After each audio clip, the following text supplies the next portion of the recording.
Salut! Aujourd'hui, j'aimerais parler de la notion de vérité. Cette quête incessante de la vérité, cette quête incessante de se sentir juste dans ses combats et dans les idées qu'on porte. Alors moi, je vais faire un parallèle avec mon expérience plutôt en ostéo. Après, on pourrait faire un parallèle avec les religions, ça serait intéressant. Enfin bref, dans tous les domaines, je pense.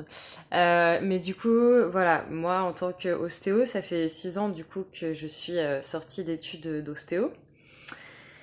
Et ouais, c'est ça, 6 ans tout pile, waouh! Euh, Alors, déjà pendant les études, on avait plusieurs profs avec plusieurs styles différents de pratiquer l'ostéopathie. Et donc c'était compliqué parce qu'on apprend un métier et en fait il y en a un en clinique qui nous dit ça, l'autre qui nous dit ça, et puis donc waouh, c'est pour filtrer un peu ces infos et en faire quelque chose. Alors en études du coup il y a un côté très académique où il faut rester un peu dans l'académique pour avoir le diplôme. Après c'est des bases, hein, je réfute pas du tout ça parce que c'est important d'avoir des bases, d'avoir les différents courants. Et ensuite, j'ai fait plusieurs formations dans vraiment des courants très différents. Et enfin, très différents. Non, parce que en vrai, moi, je m'oriente un peu vers le tissulaire, des méthodes un peu plus douces. Enfin, je fais plus de cracking.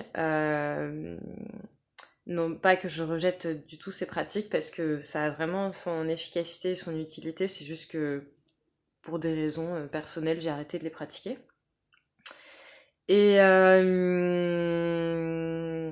après, oui, j'ai fait des formations dans plusieurs styles différents et j'ai remarqué que chacun apporte la solution miracle. Euh, Il y a ça, c'est ça qui marche en fait. Et c'est vrai que quand tu les écoutes, quand tu écoutes leur parcours, quand tu écoutes les protocoles qu'ils ont testés et leur façon de pratiquer, eh bien ils ont des cabinets qui sont remplis, ils sont super efficaces et ça marche leur truc. Donc ça fait sincèrement poser des questions parce que quand t'entends c'est ça qui marche, c'est la méthode, c'est ça que j'ai envie de véhiculer, c'est ça que j'ai envie de former. Alors oui, ça marche, mais ça marche là, puis ça marche là, et ça marche là aussi. Donc, euh, donc moi, ça m'a fait vachement relativiser aussi par rapport à la notion de vérité et d'efficacité dans le soin aussi. Bon, ça, on pourrait en parler pendant des heures hein, parce que c'est un grand sujet. Mais pour revenir à la notion de vérité, moi, ce qui m'a peiné, en fait, c'est de voir les guéguerres qu'il y a entre pratiques d'ostéo, où chacun essaye de récupérer le flambeau en disant mais c'est ça, et puis pour que l'ostéo soit reconnu, il faut rester dans cette pratique pour pouvoir être scientifiquement viable par rapport à des études scientifiques, hein, je parle. Et du coup, il y a vraiment des guerres philosophiques, des guerres, alors qu'on parle du corps humain quand même.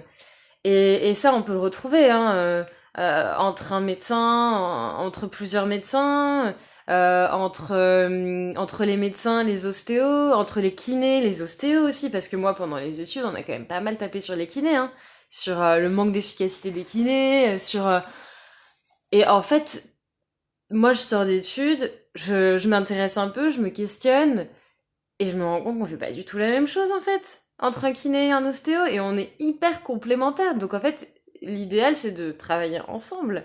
Et pour moi, dans les efficacités de l'ostéopathie, il n'y a pas une méthode qui marche plus qu'une autre. Je pense qu'il faut trouver la sienne, il faut trouver le praticien qui nous correspond, et puis peut-être qu'il va nous correspondre un temps, et qu'après il va plus nous correspondre, donc ça peut changer aussi. Donc il y a, moi, une autre question que je me suis posée, c'est la notion de possession par rapport au patient, c'est mon patient, et alors s'il va voir le collègue d'à côté, mais c'est la trahison. Non, ça aussi, enfin, moi je pense qu'il faut arrêter avec ça, parce que On n'est pas dans des contextes d'ouverture, de bienveillance, d'acceptation de l'autre. Encore une fois, on est dans cette notion d'intégration, mais aussi la notion d'ego qui a besoin d'avoir raison, qui a besoin de valider, de se valider soi-même. Et du coup, pour se valider soi-même, bah, tu vas aller tuer l'autre aussi, d'une certaine manière. Enfin voilà, cette notion de vérité me questionne sincèrement parce que même dans le milieu bien-être et thérapie, voire développement personnel, voire spiritualité, il y a énormément de choses. Il y a de quoi s'y perdre aussi. Euh, Encore une fois, moi je pense qu'il n'y a pas de vérité. Il faut garder son libre arbitre surtout.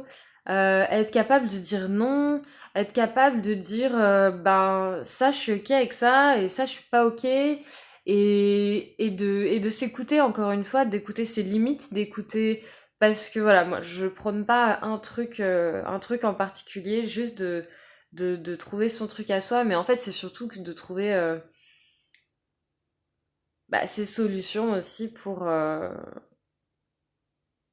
soi, quoi. Voilà. Non mais voilà, c'est tout ce que je voulais dire. Je reviens sur la notion de vérité. Elle peut être dangereuse parce que c'est source de guerre au sens propre comme au sens figuré. Ça fait partie de notre histoire et en fait, on a beau avoir vécu des choses dans l'histoire, ça veut pas dire qu'on est exempt aujourd'hui de les vivre, de les retraverser sous des formes différentes. Donc c'est pour ça. Ouverture, bienveillance, acceptation et tolérance aussi. Merci, bye.